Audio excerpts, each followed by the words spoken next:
Electric cars, they are so much better than ICE cars. You get so many grants and so much assistance to buy one. You don't have to worry about servicing costs as much. There's no oil filters, brakes don't wear out as quickly. You get special dispensations, like you can drive in bus lanes in certain areas, you can go into congestion zones of certain areas without having to pay for it. There are so many advantages. Why isn't everyone buying one?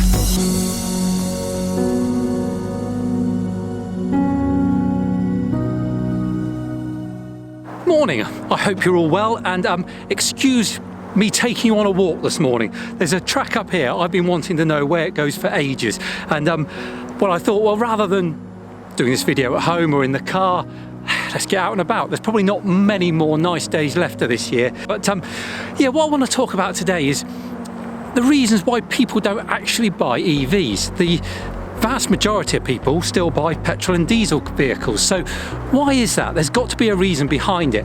And for all my and other people's videos about how great electric vehicles are and how we should all be changing, and to be honest, I'm a total convert. I don't understand why you wouldn't buy an electric vehicle. I also appreciate they are not for everyone, and I find that I'm saying this quite a lot. So what I want to do today is explore those reasons why they're not for everyone, and where I can, dispel some of those rumours and myths, and on other occasions, actually, sometimes there's some truth in it. So let's have a look at the things that, so excuse me, this is a hill and a half. Probably doesn't show it on this camera, but I'm knackered already. That's really bad, isn't it? So yeah, the things I'm going to talk about, they are the things that people regularly say to me when I meet them, or they comment on the channel that yeah, it's all very well you saying this and that and how great electric vehicles are, but I can't buy one because. So let's look at each one of those things in turn and see what we come up with. I want to start with something that's an overarching reason, and that really is all about mindset, and not just mindset of a customer or a potential customer, but also the mindset of the dealer. And what people often say is that they contact dealers or go into dealers and they know either nothing about electric vehicles, or they do everything they can to dissuade somebody from looking at one. So much so, I've heard reports of dealers having their electric vehicles right at the back of the showroom, not even in the showroom sometimes, and when somebody starts to talk about them, they start pushing them towards hybrids, telling them that EVs aren't good enough, they haven't got enough range, they won't be the right car for them. So they don't even entertain trying to sell one to them.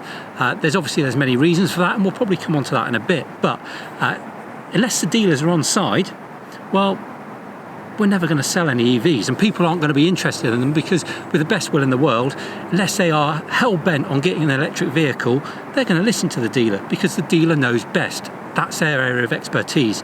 So whether it's down to training, whether it's down to the fact that actually manufacturers just don't want to sell EVs because the servicing costs and the ongoing commitment that they have on that car is so much less, actually that's where they make all their money. There's any number of reasons, but until that mindset changes, then we're not going to get over the first obstacle.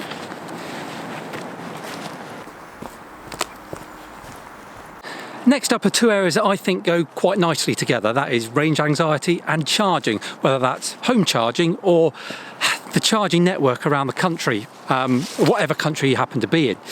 So start off with range anxiety. That is, again, a state of mind.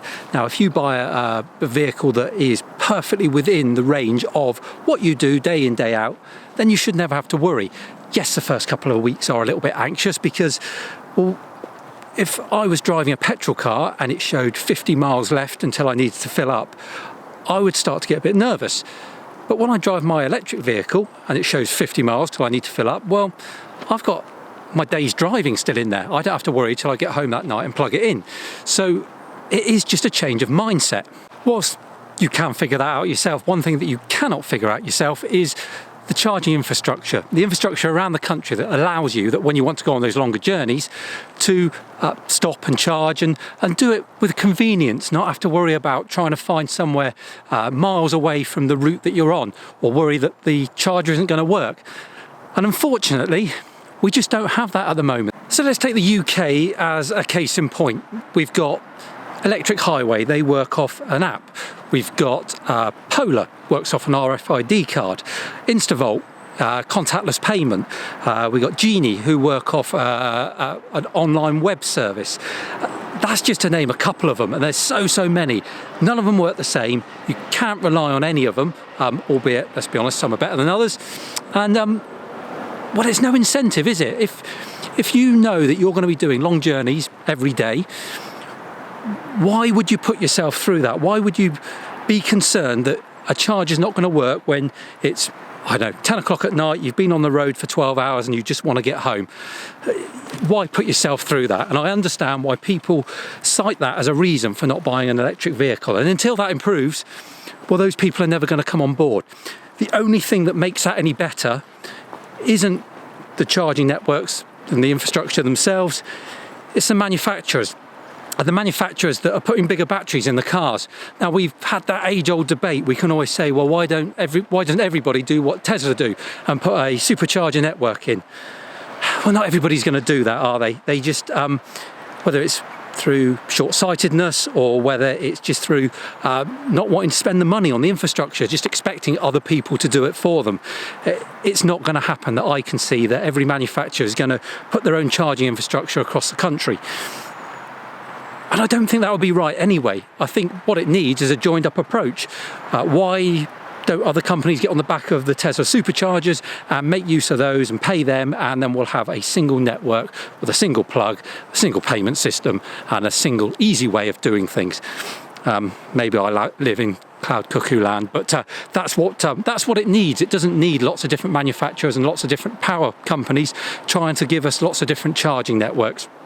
So comes back to the point, until that's sorted, a lot of people are going to cite that as a reason for not buying an electric vehicle, whether they need that network or not. But the vast majority of your charging will be done at home. It will be done at home overnight, and it won't impact on your day in any way, shape or form. So actually, it's more convenient than it is to have a petrol or diesel car that you have to go to a filling station to fill up. But that brings me perfectly onto my next point, which is not having any home charging, not having a driveway or somewhere at home where you can plug your car into. How do you make it work then? Well, again, the simple answer is it's very difficult. If you have good infrastructure nearby and you buy an electric vehicle that enables you to do your, say, weekly driving on a single charge, then it probably wouldn't be too much of an issue. But if you need to charge every day, so for example, my car, I charge most days. I could probably get away with doing it every other day. There's not the infrastructure around here to allow me to charge it away from my house. So it probably wouldn't work for me.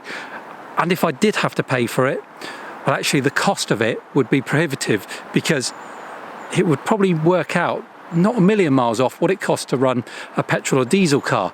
So you then start to think, is it really worth it? But if the infrastructure is there and you're able to do maybe 1 or 2 charges a week, then of course you can make it work. And the government are looking at giving incentives that allow councils to give you the facility to charge near your house. So whether it's charging from a lamppost or just better charging network in and around your area in the car parks, then that's fine. So if you can charge at work every day, brilliant. If the shops that you regularly go to have charging points, brilliant. But if they don't, then don't bother buying an EV, because it just won't work for you.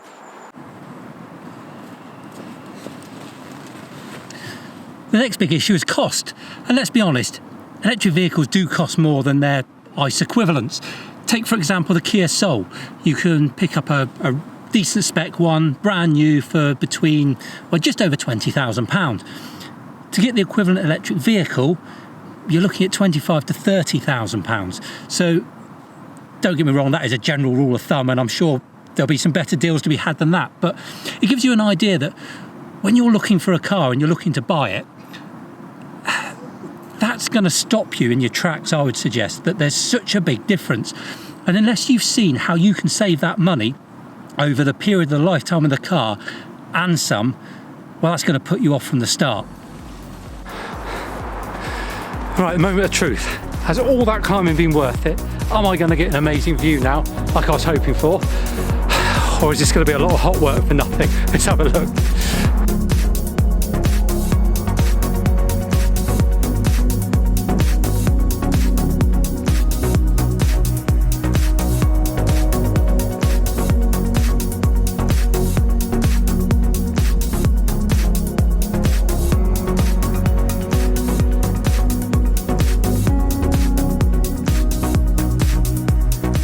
Well, I think it's safe to say all that walking and all that huffing and puffing probably wasn't worth it for that view. Without the drone, I wouldn't have seen anything. It's just more forest up there.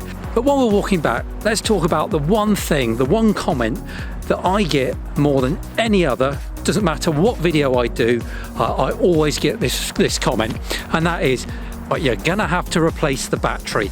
And I know I've spoken about this before, but you get to a point where you think the stuff that's being quoted is so far out of date now. Now I know probably 5 to 8 years isn't that long ago, but in the world of technology, it is. You look at what mobile phones were doing 8 years ago. Everything has changed so quickly that you can't quote what was going on then. Now, yes, I know, 2011, the Nissan Leaf, especially in hot climates or very cold climates, they had loads of problems with the batteries. And they had to be replaced, and they didn't last, and it really wasn't very good at all. But we're 2018, nearly 2019 now, and things have definitely moved on. And the batteries, well, they last now. There's no issues with them. And we're seeing, well, look, let's look at my Leaf. The last time I checked it, what was I? I think I'd done 40,000 miles, maybe a bit more. And it's still showing 93% battery health. And for me, day to day, I haven't really noticed a drop in range at all. There's taxi companies here in the UK and elsewhere in the world that have done hundreds of thousands of miles in Nissan Leafs, and they're not having any issues. They're absolutely fine. They're rapid charging them every day, sometimes several times a day. No issues there at all. There's Teslas that have done over 500,000 miles, and you're seeing their batteries at 80%. Well, 80% of a 250 mile car is still a really, really good range. When you compare that to an ICE car, now there's always going to be examples of extremes, but I reckon, historically, I've always run an ICE car right until pretty much its dying days. And I know certainly 150,000 miles is kind of where I normally get rid of it. Sometimes I push it on to 200,000 miles, but I think the last one I did that to, I actually had a whole new engine put in it, so that cost me an awful lot of money. So the point is, batteries don't matter anymore. Batteries last. They're made to last. They're made to keep going. There's a lot less to go wrong in them. There's a lot less to worry about. So let's not worry about batteries.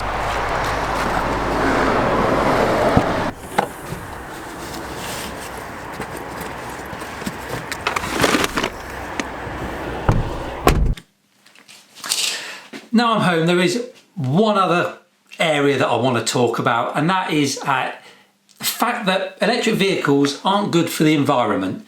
And again, I get lots of comments about this, and people always, there's 2 or 3 articles and YouTube videos that people always link to me.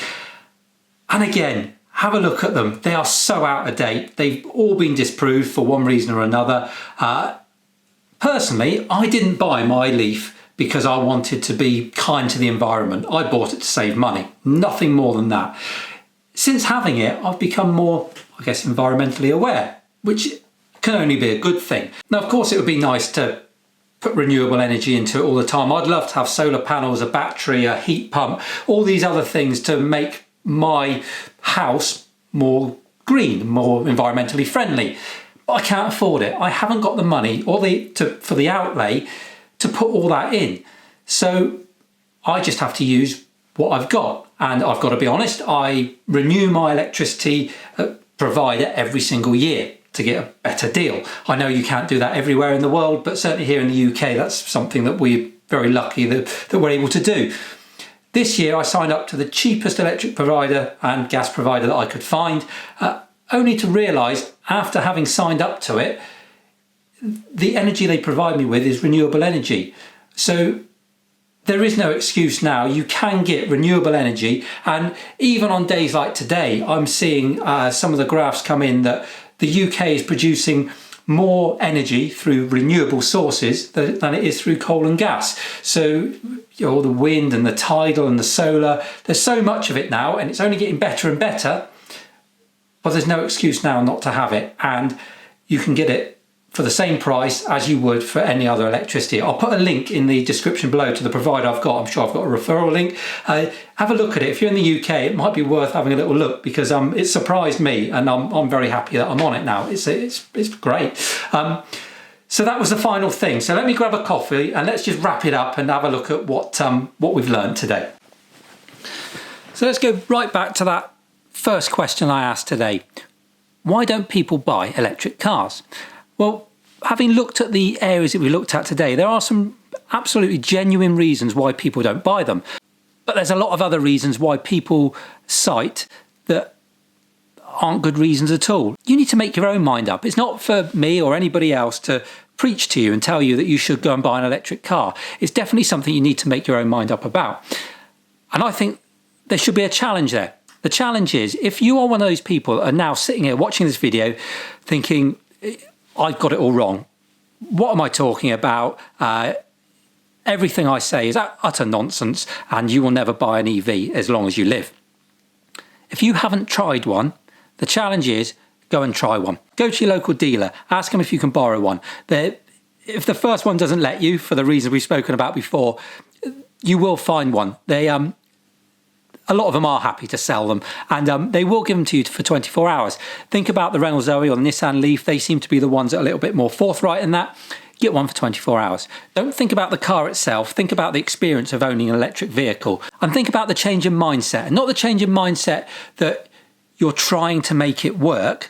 The change in mindset that actually this is an awful lot easier than trying to run a fossil burning car. I could go on and on about the reasons, but until you find out for yourself, well, don't comment until you've gone and tried one. And if you go and try one and you like it or you hate it, then make a comment and give us the reasons why. And because for me, it's really interesting to understand what people feel about electric vehicles, how they find them, and the most important thing for me is, why don't people want to buy them? Other than the reasons that I've cited today, please go and try one. And if you really don't like it, let me know the reasons why. And then I can incorporate that into what I talk about, and I can understand that, because I appreciate I'm in a very privileged position that I have a driveway and I'm able to charge my car at home, and a very small battery, i.e. the 24 kilowatt hour Leaf that I have, is good enough for most of my needs. So I think everything comes up smelling of roses, but I know that I'm not in a unique position. So give me your thoughts, put some comments below. Hopefully that's been a really interesting discussion for you today, whichever side of the fence you're sitting on. If it has, remember to like and share. And if you're not doing so already, subscribe to the channel. And you can find me on Instagram and Twitter at EVOpinion. Until next time, you take care, and I'll see you soon.